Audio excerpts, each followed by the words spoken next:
नमस्कार, तुम्हा सर्वांचं आमच्या चॅनलमध्ये स्वागत आहे.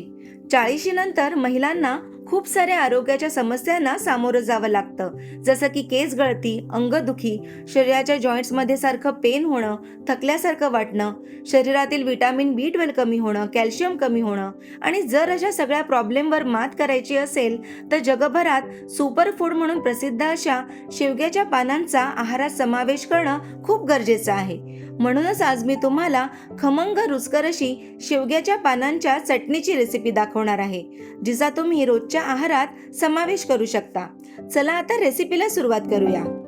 शेवग्याची पानं अशा प्रकारे व्यवस्थित साफ करून घ्यायची, स्वच्छ करायची आणि ती पाण्यात व्यवस्थित धुवून घ्यायची.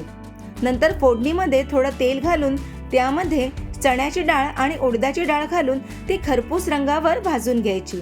नंतर त्यामध्ये थोडंसं सुकं खोबरं, 5 ते 6 लसणाच्या पाकळ्या, 10 सुक्या मिरच्या, 1 चमचा तीळ, 2 चमचे शेंगदाणे आणि थोडीशी चिंच घालून हे सर्व मिश्रण छान खरपूस भाजून थंड करून घ्यायचं. त्यानंतर थोड्याशा तेलामध्ये शेवग्याची पानं आणि 10 ते 12 कढीपत्त्याची पानं कुरकुरीत होईपर्यंत भाजून घ्यायची. ही पाने नंतर व्यवस्थित थंड करून घ्यायची.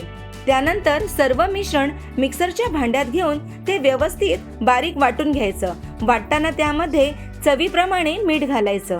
हे पहा, तयार झालेली आहे आपली भरपूर हेल्थ बेनिफिट्सने भरलेली शेवग्याच्या पानांची चटणी, जी तुम्ही चपाती, भाकरी, इडली आणि भाताबरोबर खाऊ शकता. तर कशी वाटली ही रेसिपी तुम्हाला?